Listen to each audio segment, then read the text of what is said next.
بسم الله الرحمن الرحيم قل أعوذ برب الناس ملك الناس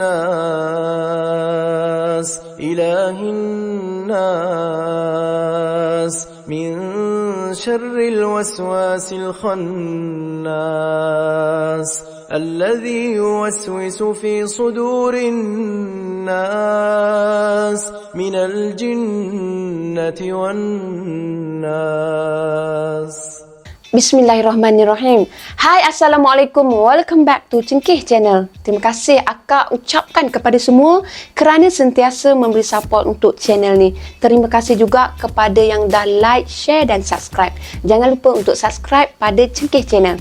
Hari ni akak akan sampaikan satu kisah seram bertajuk Ini Batu Nisan. Apakah yang berada di sebalik tajuk tersebut? Jom bersama dengan akak. Tapi sebelum tu, akak doakan agar kita semua dipermudahkan segala urusan, dilimpah ruahkan rezeki dan diberikan kesihatan yang baik, insya-Allah. Amin ya rabbal alamin. Jom dengar cerita.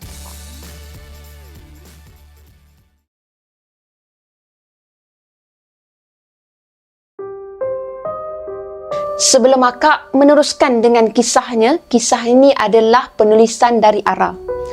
Ara ingin berkongsi kejadian diganggu semasa berpantang. Usia Ara sekarang menjangkau 30-an. Kisah ni adalah kisah benar yang telah terungkap satu persatu kebenarannya. Kisah ni bermula pada jam 10 malam setelah Ara, anak dia yang berusia 50 hari dan suami dia bersiap sedia untuk tidur. Dah menjadi kebiasaan lah untuk Ara dan suami dia berborak-borak dulu sebelum tidur. Tapi pada hari kejadian tu, hati Ara ni dirasa panas, dirasa seram sejuk, rasa lain macam lah. Tanpa Ara sedari, Ara dah berkasar tau dengan suami dia. Dan dia ada mengalirkan air mata yang dah lama dah dia simpan. Suami Ara ni terus keluar dari bilik meninggalkan Ara dan anak dia. Tak sampai pun 5 minit suami dia keluar dari bilik, Ara ada terdengar bunyi almari baju yang berada di hadapan mata dia terbuka. Sedangkan hanya Ara dan anak dia sahaja di dalam bilik tersebut. Dalam kegelapan malam, Ara dicuba mengintai almari yang terbuka tu sedikit. Pelik sebab tak ada benda pun yang mencurigakan. Ara mula mengambil posisi yang selesa di sebelah anak dia tu. Sebelum dia nak pejamkan mata, Ara dia menciumlah dahi anak dia dan dia tenungkan muka anak dia tu sebelum dia tidur. Tiba-tiba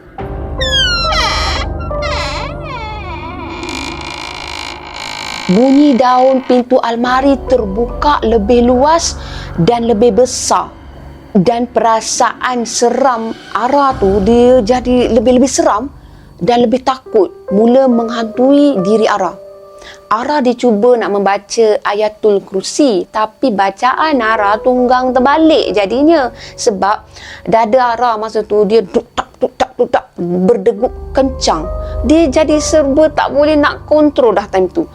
Ara dia merenung tajam ke arah almari sehinggalah dia tak sedar bila suami dia masuk ke dalam bilik tu semula. Dah, jom tidur, ajak suami Ara sebelum memegangkan bahu si Ara.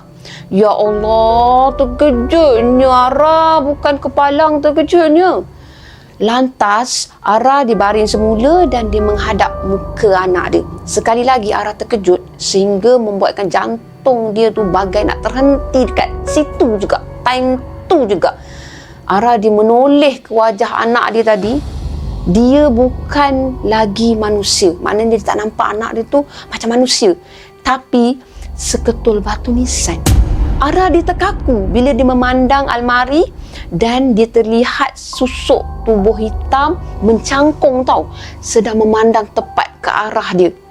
Ara cuba untuk memberitahu pada suami dia yang berada dekat sebelah dia bahawa anak dia tu bukanlah anak dia, tapi seketul batu nisan. Dia cuba nak ungkapkan, nak cakap juga. Malangnya suami Ara ni hanya memandang Ara dan suruh Ara dah tidur, Tidur. Dia suruh tidur. Jadi Ara ni dah tak dapat nak mengawal diri dia, dan juga jantung dia time tu dah berdegup, dah laju gila seperti orang baru je lepas berlari 1000 batu tu. Teruslah Ara ni menjerit. Dia keluar bilik, dia menuju ke bilik orang tua dia sambil dia minta tolong macam tu. Takut, mak takut. Takut. Ara seakan tak mengenal diri dia dan dia menjerit tanpa henti. Jadi mak bapa Ara ni pula dia terkejut lah. Lepas tu dia pergi jiruskan kepala Ara ni menggunakan air bacaan Yasin. Tiba-tiba Ara ni dia macam orang hilang ingatan tau. Terus dia diam dan dia memandang mak dia dengan sisa tangisan yang tersedu-sedan time tu.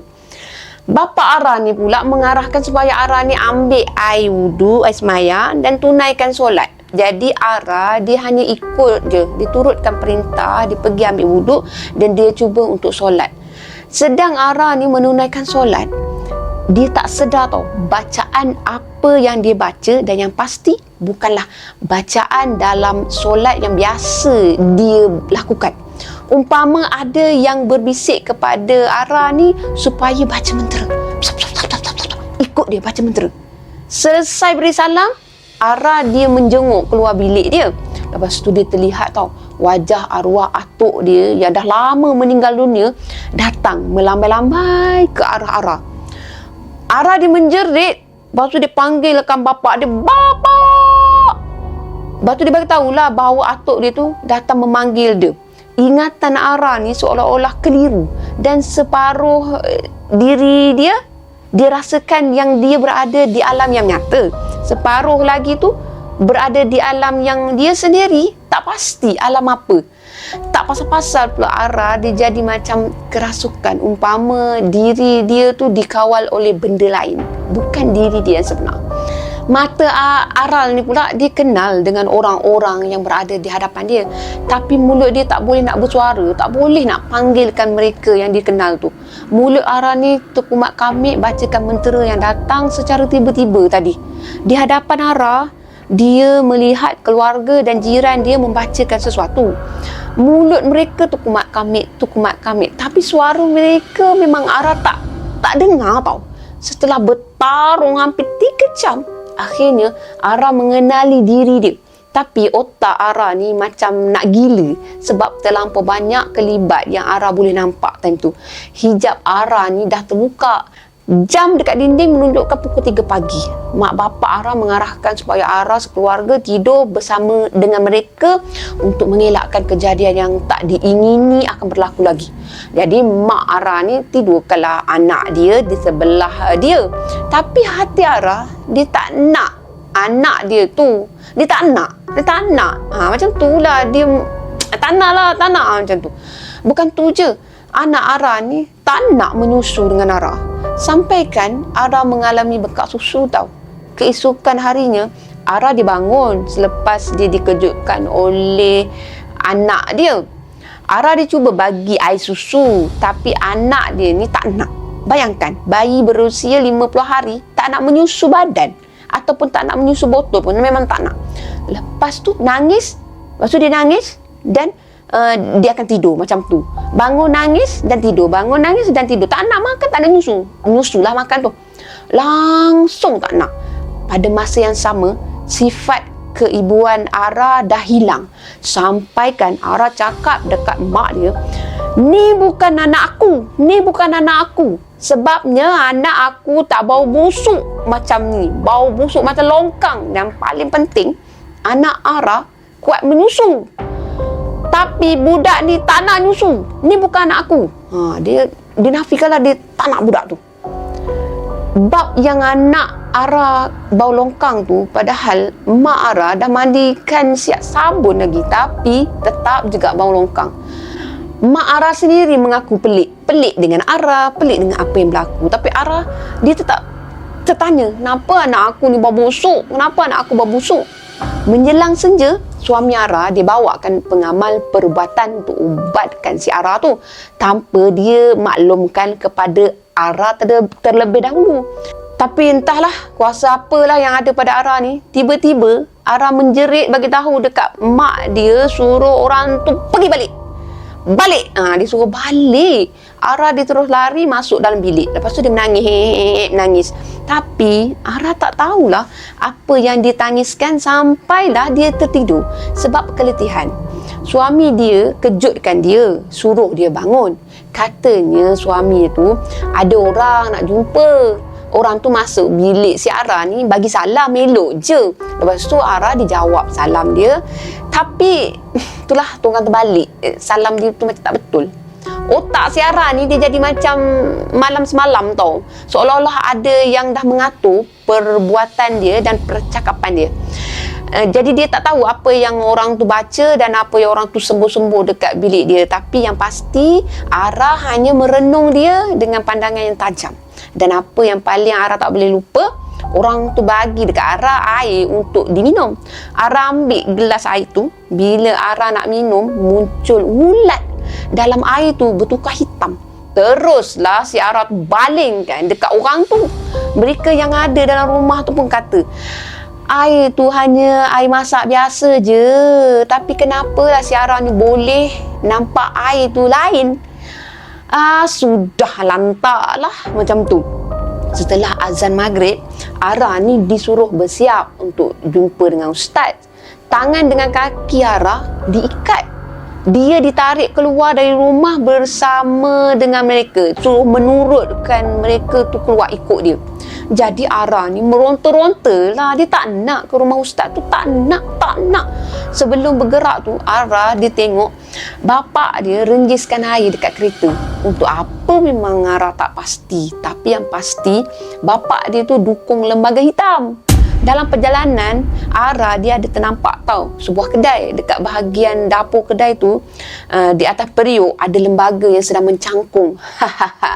Dah macam cerita dongeng kan? Tapi itulah realitinya. Sampai dia dekat rumah ustaz, Ara dia menjadi balik perangai tu. Menjadi balik yang tak betul tu. Jadi Ara dia tak nak keluar kereta. Ara rasa seram sejuk tau.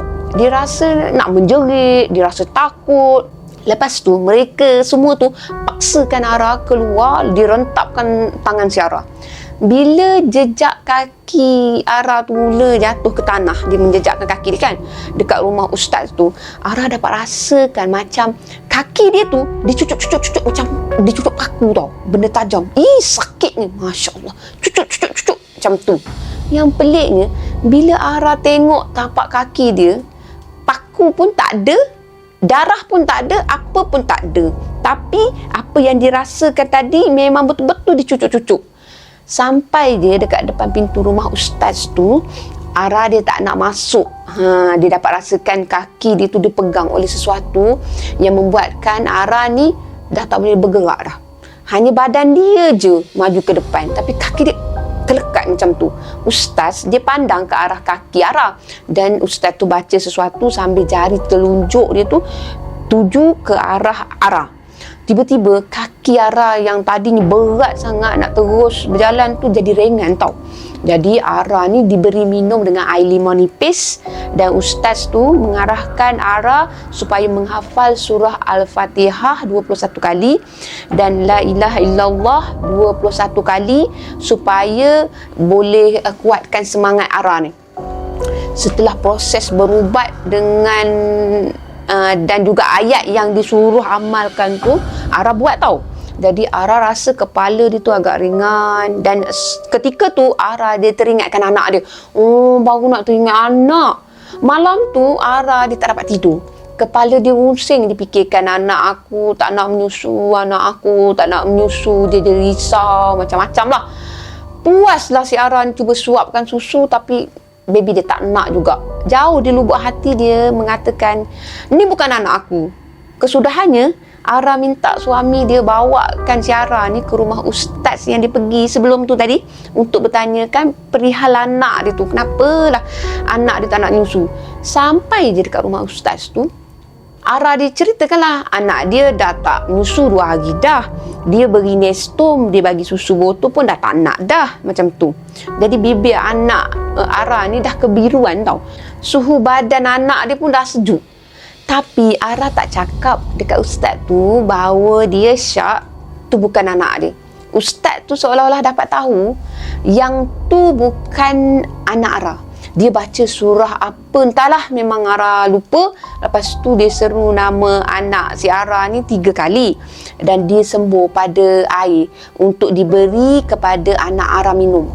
Anak Ara ni pula, sepanjang ustaz tu bacakan bacaan tersebut, mata anak Ara jadi merah tau, dan dia renung tepat ke arah ustaz tu. Benda tu memang tak masuk akal. Bayi 50 hari berkelakuan macam tu. Tengokkan pada ustaz, tengok je. Macam tak boleh percayalah. Sampai je dekat rumah, anak dia dah mula berbau bayi. Dia dapat bau balik semula, anak dia wangi baby tu. Lepas tu mulalah baby tu merengek. Jadi Ara ni disuapkan susu badan dia dan terus dia tangkap, terus dia menyusu macam lapar sangat. Macam dah, memang betul lah dah 2 hari tak menyusu kan, memang lapar lah, tapi kesian lah. Kejadian tu sangat pelik dan bila Ara datang balik dekat ustaz tu, Ara tanyalah kenapa jadi macam tu dekat dia, dekat anak dia. Menurut kata ustaz, ada sesuatu yang nak ikut si Ara ni. Dia lebih kepada saka lah. Dan yang paling tak boleh diterima akal, anak si Ara ni disorok dalam almari selama 2 hari. Selama 2 hari itulah Ara tu histeria. Bayi yang Ara pegang tu bukan lagi anak dia, tapi benda lain. Sebab tu Ara ni dia macam tak nak tu bukan anak dia kan. Benda lain lah. Itulah pengalaman Ara. Terpulanglah pada kita nak percaya atau tak. Tapi Ara dia yakin setiap kejadian Allah dah susun dan dah atur. Biarlah ianya menjadi kenangan paling seram buat Ara. Oh ya, sehingga hari ini hijab Ara masih terbuka dan Ara dapat baca perihal seseorang melalui raut wajah dia. Tapi biarlah Ara simpan semuanya macam tu. Sekian untuk kisah pada kali ini.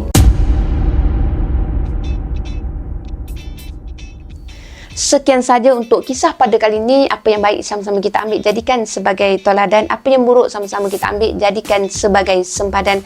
Sentiasalah kita dekatkan diri kepada Allah, jauhi kepada perkara yang mungkar dan perkara syirik khurafat. Sekian korang, terima kasih kerana menonton sehingga akhir. Jangan lupa untuk like, share dan subscribe. Bye. Assalamualaikum. Bye. Terima kasih.